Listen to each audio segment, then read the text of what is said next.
There was a great procedure in the previous USG handicap system that tracked people's performance in tournaments. And so if they had two outstanding tournaments in a 12-month period, there was a different calculation for lowering their handicap.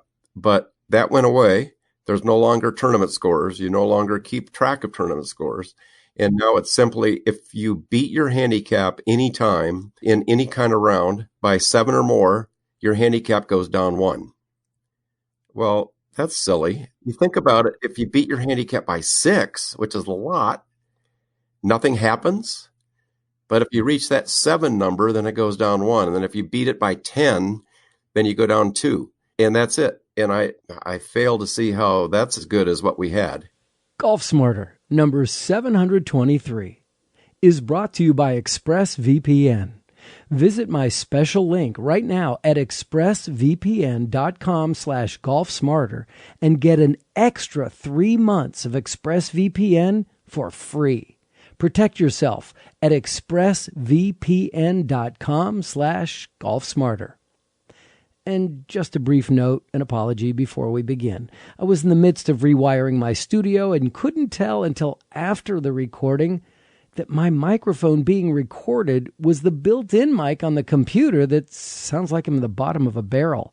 You can hear me just fine. It's just the sound quality is far from my own personal standard. So my apologies, but stay tuned because this is a fascinating conversation with an exclusive Golf Smarter offer for some great golf clubs at the end.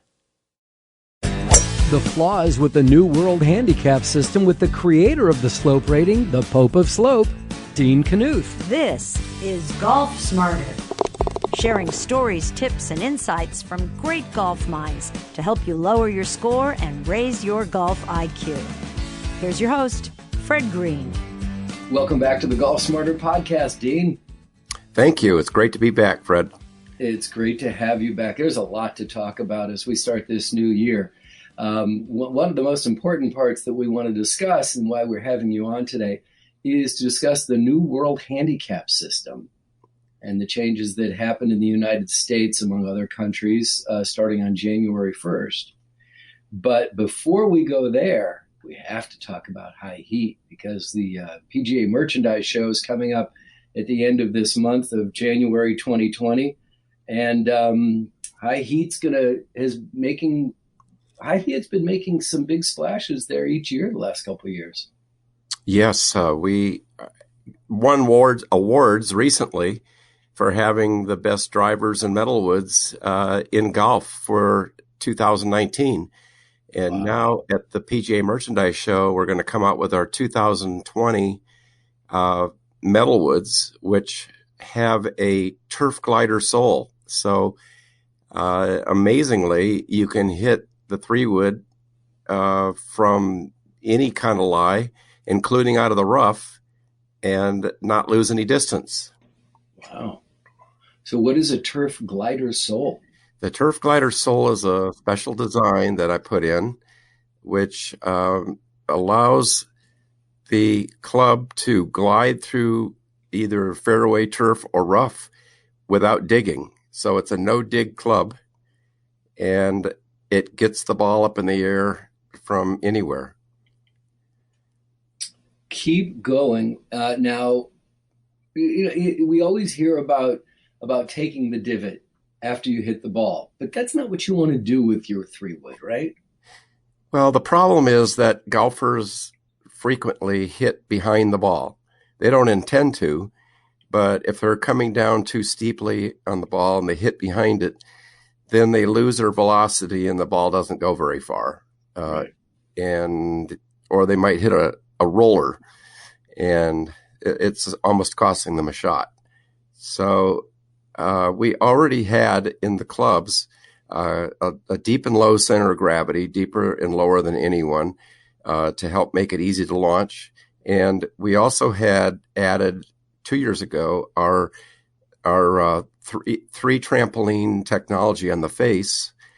We have an all titanium face on our Metalwoods, which almost all the brands are steel. And so it makes it very hot anyway. But now, as of 2 years ago, our Metalwoods you could hit them off center and not lose any distance. And we've actually measured on Iron Byron and a testing by Golf Laboratories that it's true. You can hit the ball on the toe and the heel, and it still goes just as far as hitting on the center. And because of gear effect, it will correct and comes back to center. So the whole thing is designed not for pros, but for amateurs who just don't have perfect swings. And the last thing to invent was, I thought, was to help golfers get the ball up from anywhere, including the rough, even from fairway bunkers, and you can hit them out, and with this Turf Glider sole. So I'm pretty excited about how it's going to come out at the PGA show later this month. Very exciting. Excuse me, very exciting. But it amuses me because the high heat clubs was kind of a hobby for you when you retired, and I'm using air quotes and retired from work. How did that progress from being a hobby? This seems like more than just like an interesting idea for you. Yeah, well, I partnered 5 years ago with Steve Tratner, the co-founder of High Heat Golf, and we're hardly retired because it's been very busy. Very busy, very busy. And you keep coming up with new ideas. Having an all titanium face, and you said everybody else uses steel, and they come up with new product every couple months. Why aren't they using the titanium face? I think that one of them, TaylorMade, maybe came out with a titanium option, but that's not their big seller, and people just haven't gone that way. Yeah, they play what the major brands offer, which is mostly steel faces. They've always been steel, and it's interesting because with our 3-wood, I mean, we've got 3-wood, 5-wood, and 7-wood, and then we have hybrids 3 through 7, all with this new Turf Glider sole. But we did last month. We did testing at Golf Laboratories, which is the largest independent golf club tester in the country, and we competed against all the major brands, and we were 10 yards longer than the next closest. And not only that, but our dispersion was half of what the next closest was in dispersion, meaning if the club is hit off center, how far does it go offline? And we just smoked them, basically. That's awesome. I think that a lot of people who don't get fit for clubs, and that is, I would say most people don't get fit because they think they have to pay extra and blah, blah, blah, which you don't. But they're just looking at distance, and they don't understand the value, the importance of dispersion. Yeah, dispersion is really important because you want to hit the ball straight if you're going to want to reach a green or get on a green or be in a good lie for your next shot. And so dispersion is actually probably to the pros is more important than distance. Well, that's a testimony, right? If the pros want to just keep their target line narrow, and that's what dispersion is narrowing your target line, so it doesn't just go wide left, wide right. You want to keep it as straight as possible, and that's so important. I mean, I would sacrifice yardage if the club that I'm looking at has better dispersion, right? Doesn't that make more sense? Yeah, but in our case, you don't sacrifice distance. You don't, yeah. You actually gain distance, and you have better dispersion. So, it's our new 2020 series of clubs is really exciting for us. What about your drivers? It all started with the high heat driver, and it's clearly grown from there. Well, it did start with our driver. That was our first club, and we had years of doing great with it. and it's still very long and very straight. But it's it seems like everybody is touting their driver, and it's hard to get noticed unless somebody's already had high heat or they played with somebody that has high heat. They just don't know to take a chance. Even though we offer a 30-day money-back guarantee, they just don't know, am I really going to try this instead of a major brand driver?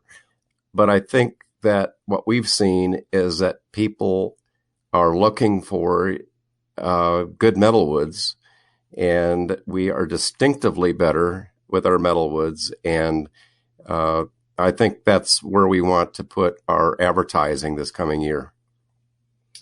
Interesting. That's interesting. Is you're gonna really focus more on your metalwoods, your hybrids? Yes, correct. Excellent.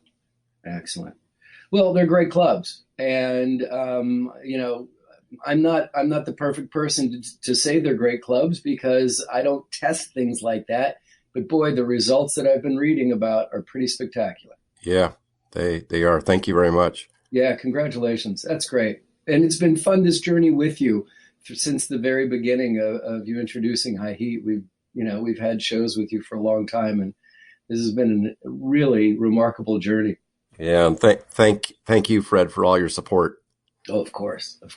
Hey, let's take a quick time out, and when we come back, we'll get into the new World Handicap System, what it means, what it is, how it works, and also why we may not be thrilled with it.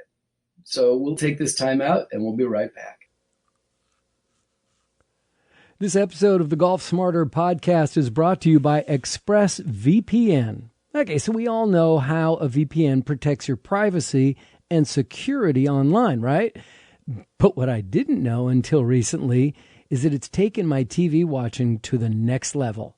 You can use a VPN to unlock movies and shows that are only available in other countries. You see, ExpressVPN hides your IP address and lets you control where you want sites to think you're located. You can choose from almost 100 different countries. So just think about all the Netflix libraries you can go through. You love anime? Use ExpressVPN to access Japanese Netflix. But it's not just Netflix. ExpressVPN works with any of the streaming services, Hulu, BBC iPlayer, YouTube, you name it, they all work. There are hundreds of VPNs out there. But the reason I use ExpressVPN to watch shows is that it's ridiculously fast. There's never any buffering or lag, and you can stream in HD, no problem. ExpressVPN is also compatible with all your devices, phones, media consoles, smart TVs, tablets, and more. So you can watch what you want on the go or on the big screen wherever you are. So visit my special link right now, expressvpn.com/golfsmarter, and get an extra 3 months of ExpressVPN for free. Support Golf Smarter, watch what you want, and protect yourself at expressvpn.com/golfsmarter. As 2020 begins, there's a new sheriff in town. There's a new handicap system that's being adopted globally, but not everywhere at the same time. So I guess January 1, 2020, it's introduced in which countries? Do you remember? Well, yes, quite a few countries are adopting it, but much of Europe has taken a delay to make sure that they've got their courses right, because the great thing is the USGA Course Rating System and the slope rating system that I invented way back when is being adopted worldwide. And it was already in a lot of foreign countries, but now it's going to be in every country. I think there are about 80 golfing countries. Mm-hmm. And so some countries, like England, for example, they have a lot of golf courses and they just wanted more time. So they're going to adopt, I think, around November 1st. But quite a few other countries have already started up with it. Right. So the rating and handicap system that's in place, you just kind of drop that in there that you created the slope system, which is how you earned your nickname, the Pope of Slope. Um, let's talk briefly a bit how you got involved with that. Sure. 1975, I was a student. I was a young lieutenant in the U.S. Navy, and I was a student at the Naval Postgraduate School in Monterey, California. And I had a course called Design of Experiments, and I had to collect data on any subject and make statistical conclusions based on the mathematical models in this textbook. And so I chose a mathematical model, and I needed a lot of data. And being a golfer, I called the Northern California Golf Association, which is, right by Monterey, and said, is there anything that needs to be researched? And they could have just blown me off, but I talked to a nice fellow, Ron Reed, who later joined the USGA staff, but at the time was at Northern Cal. And he said, the USGA's course rating system doesn't work. It's just based on yardage. And maybe you could improve that. And so I set about developing an obstacle rating system that brought in obstacle difficulty of the golf course as part of the rating. And so one thing led to another. And in 1977, the USGA, the Northern Cal Golf Association wrote to the USGA, and they said, since you don't have something better, we're going to adopt the Knuth course rating system. And that's how it all began. The USGA took notice, and later I left the U.S. Navy as lieutenant commander. I had a great career going, but this was a wonderful opportunity also. And I stayed in the Naval Reserves, and so I developed the slope rating system based on tests that I did in Norfolk, Virginia, where I had been stationed after graduating from Naval Postgraduate School. In 1981, I became their first director of handicapping. Ooh, it would have been cool if it stayed called the Knuth rating system. That would have been awesome. And before that, it was just, you were saying it was just based on yardage. And that's why people go, well, let's see, what tees you want to play? Oh, well, these tees are this long. And I've never looked at the yardage of that. I've always looked at the slope for me, because it was apples to apples. I knew if the slope was a 128 or a 135, that how my game may result in that.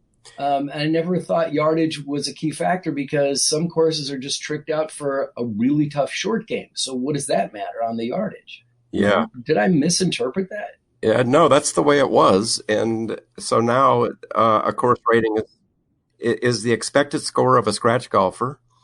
And then the golf associations rate for that to determine what the expected score is, better half the time. That's what a course rating is.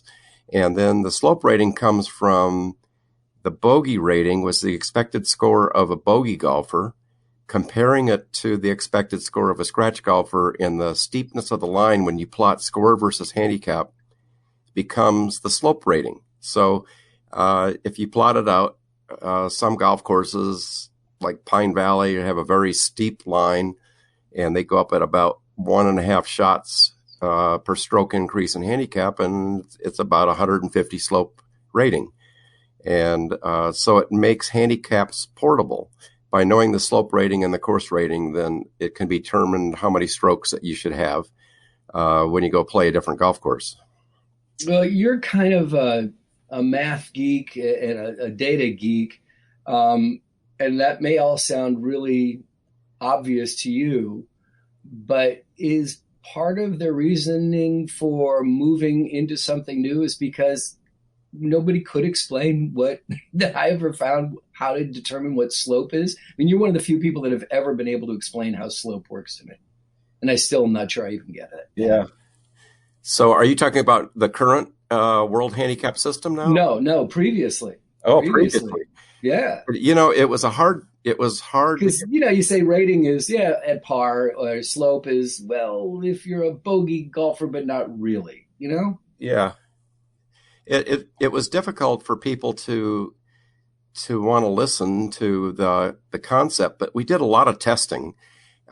We first tested at golf clubs in Northern California a few selected clubs. And then in 1982, Colorado Golf Association agreed to be the first state to rate all their golf courses for course rating and slope rating using my system.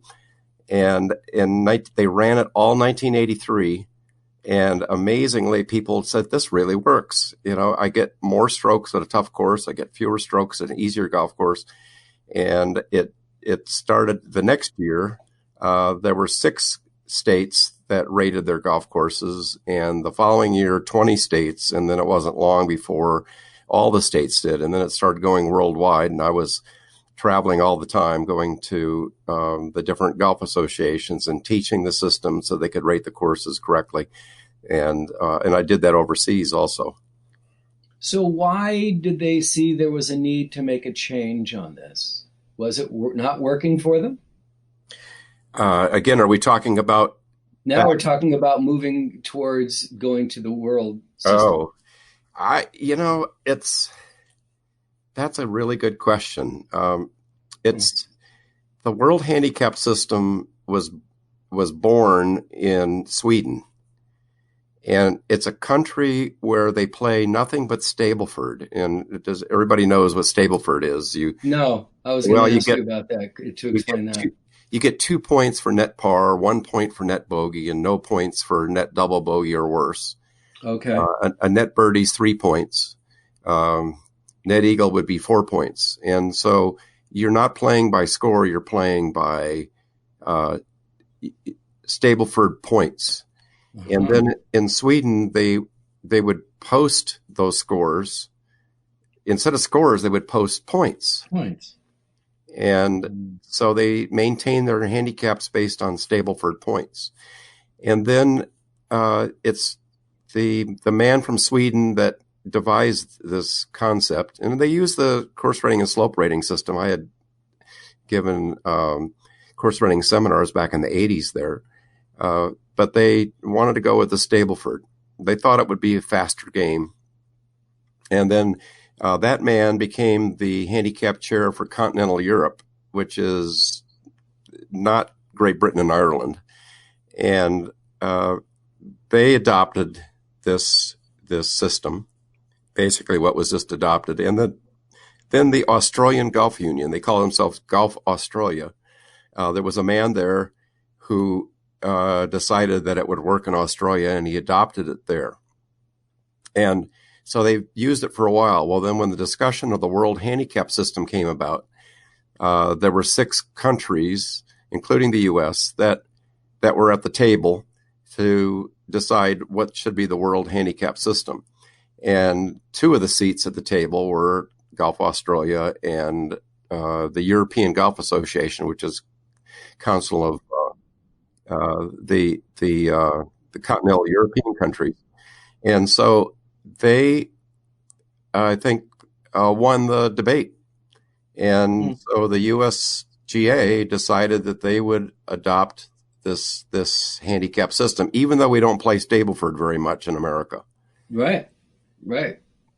Not much at all. Hey, we're going to take another quick time out. When we come back, let's pick apart the new World Handicap System and see what works and what doesn't. Okay.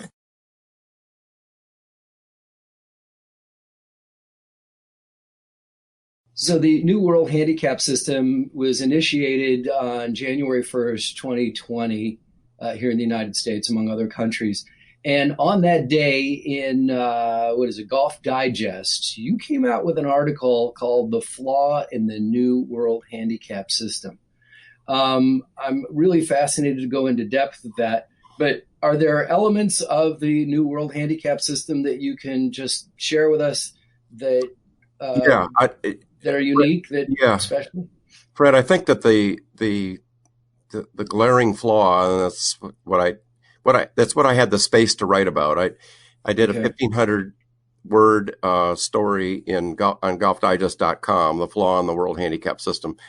And that is something that I coined as the par handicap. And so there's an additional calculation to determine, based on par, to determine how many strokes you get on a golf course.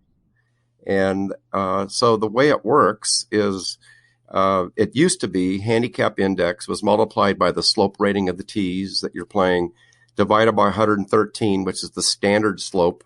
It's kind of like an average slope, and then rounded off, and that determined your course handicap or your playing handicap. Now there's an additional step of adding course rating minus par.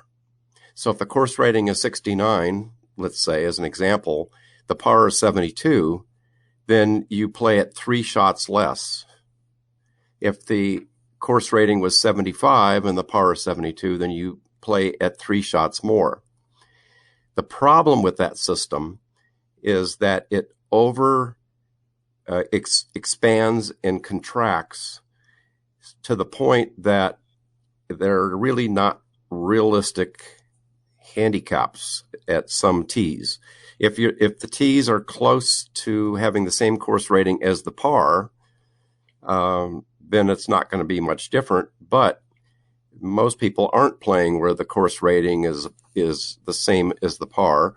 And par is a very, very abstract number. It's a golf course can be par 72 at 4,000 yards in length, and another golf course can be par 72, but it's 8,000 yards in length. Yeah.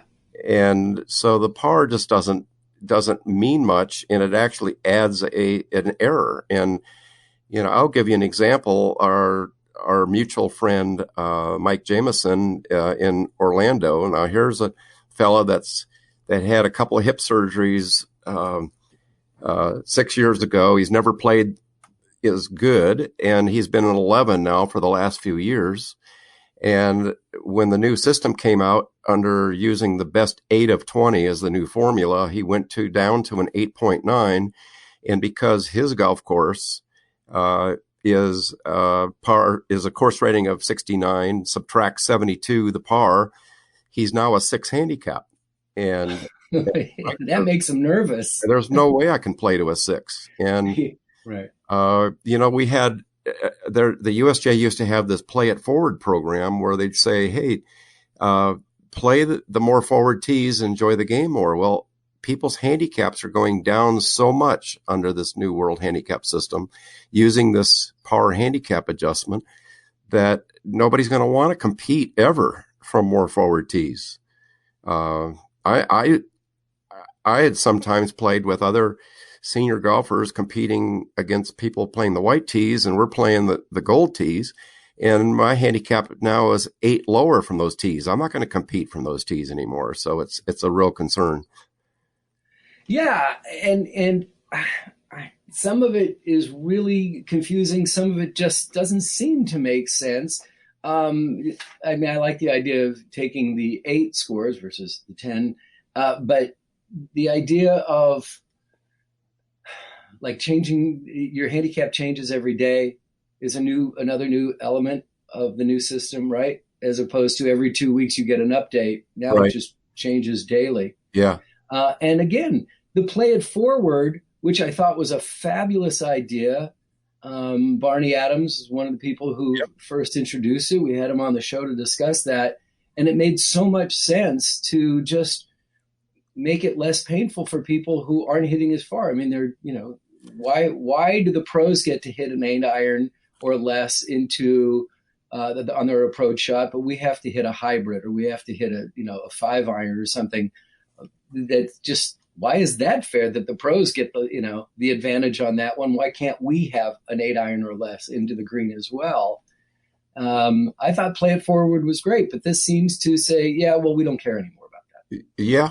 And it pretty much, and that's not the only problem with par handicap, is because women's course ratings are based on a woman's scratch golfer and men's course ratings are based on a men's scratch golfer. And now when they're competing with each other, because of different pars and different course rating minus par, I have found that in many cases, women competing against men are no longer going to get enough strokes. And that's a real problem because my wife and I play golf every Sunday afternoon, and we're going to have to start negotiating rather than going off of what the World Handicap System says.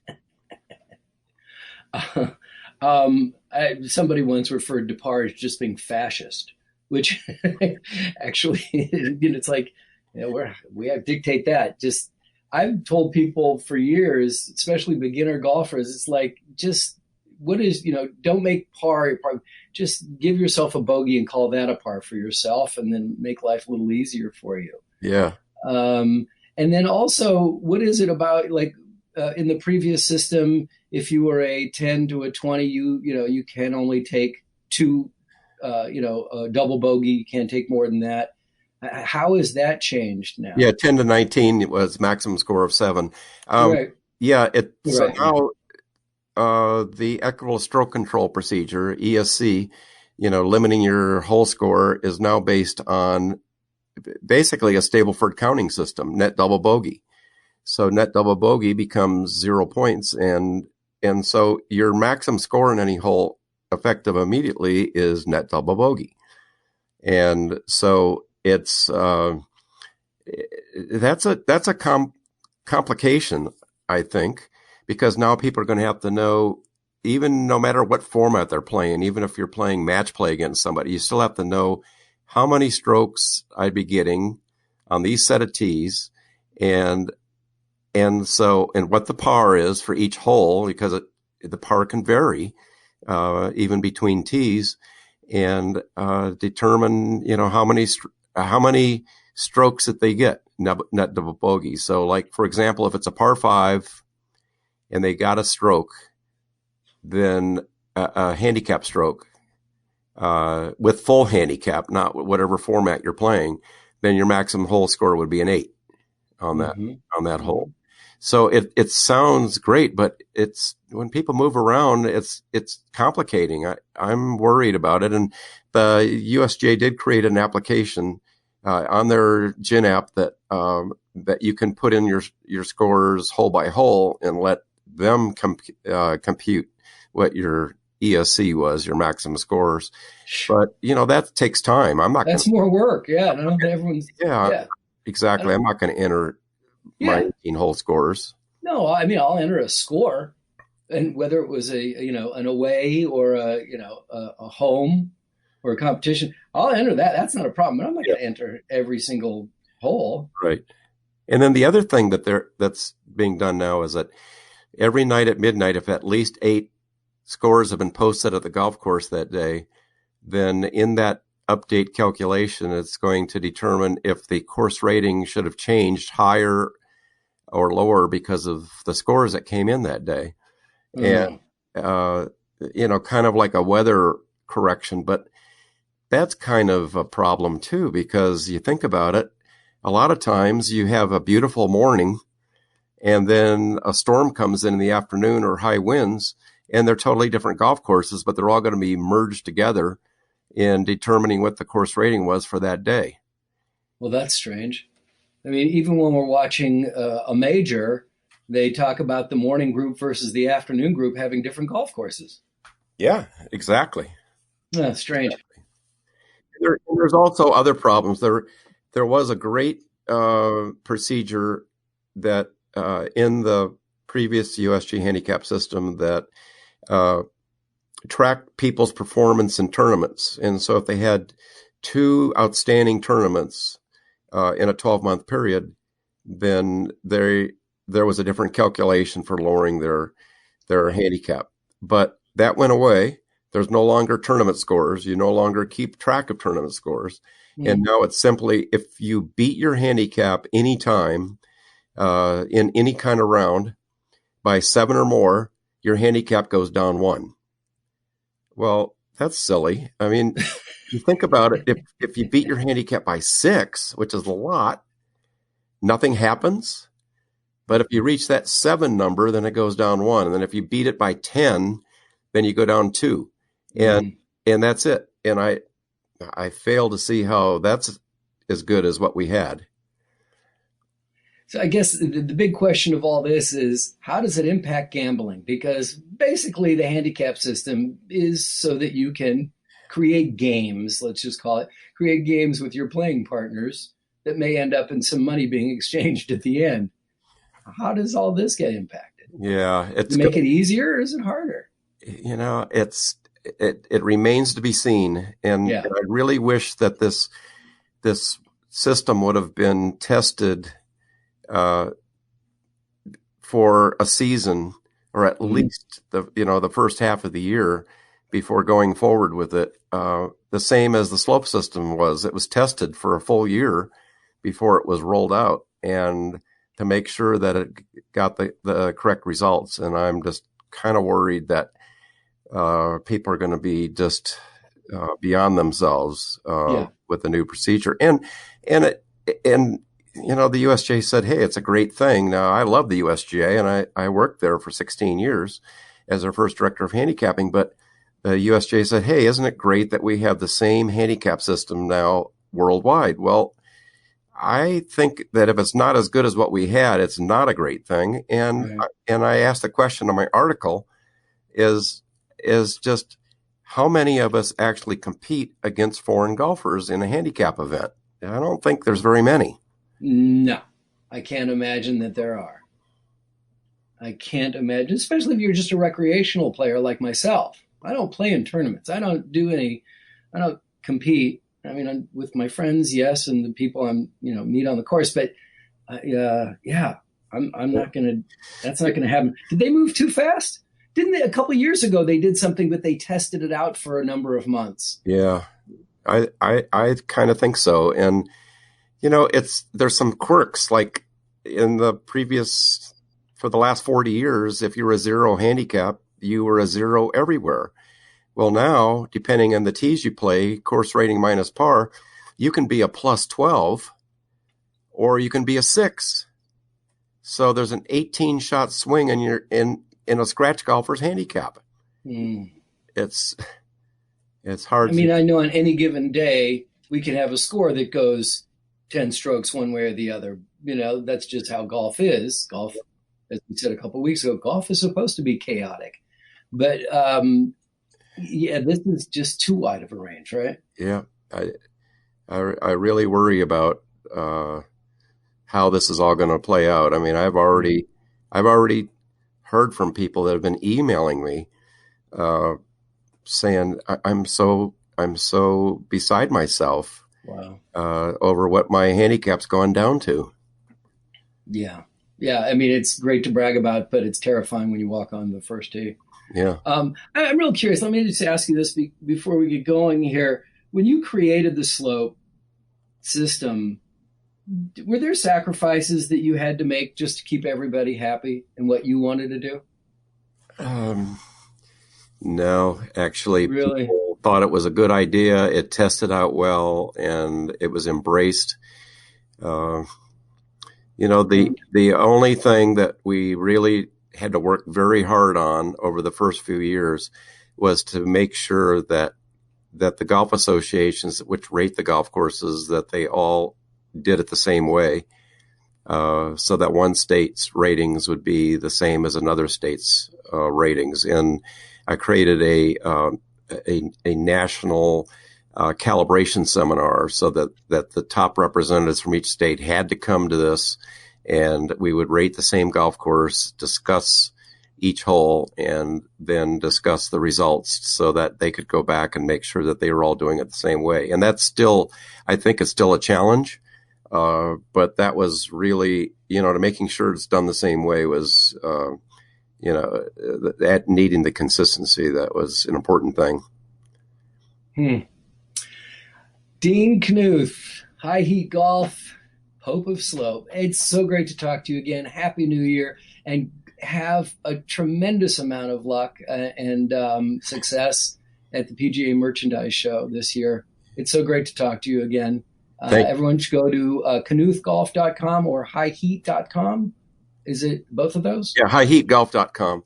Highheatgolf.com. Make sure you check that out. Our website is popeofslope.com. And if you want to read a really long article with a lot of technical detail about the World Handicap System, what's good and bad, I have a long article at the top of popeofslope.com. Perfect.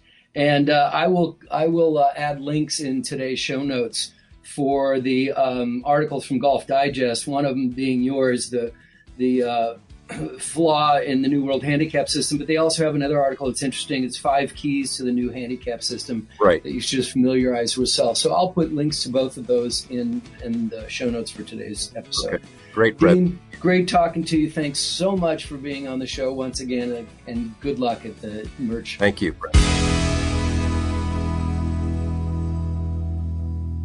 As promised, I'll put links to the 2 Golf Digest articles in today's show notes. And as you heard, Dean is also the co-founder and creator of the High Heat 257 Plus line of fairway metals and hybrids, which will be presented once again at the 2020 PGA Merchandise Show, which starts next week in Orlando, Florida. What you should know about High Heat that we didn't discuss is that Golf Smarter listeners get a 20% discount off the Fairway Woods and hybrids. Since we're a week ahead of the PGA show, their prices aren't fully up to date on the website, so make sure that you let them know that you've been referred to by Golf Smarter and that you're interested in the 2020 Turf Glider Soul model. Check it out right now at highheatgolf.com. They will be updating their website after the show, and it should be completely ready by mid-February. But if you can't wait for a fabulous and forgiving club that is custom designed for amateur golfers, just confirm with them that you want the 20% Golf Smarter discount. They'll take care of it. This week on Golf Smarter Mulligans is part 2 of our conversation with Darren G. on his book, The 7 Principles of Golf. If you've yet to hear it, check out last week's episode first, in which we discuss the principles 1 through 3. Then listen to this week's conclusions. We break down principles 4 through 7.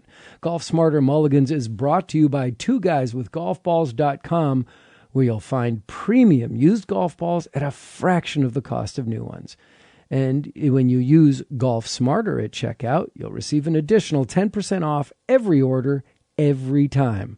And that offer expires on April 1, 2020, so take advantage of the great savings on premium used golf balls now at 2guyswithgolfballs.com.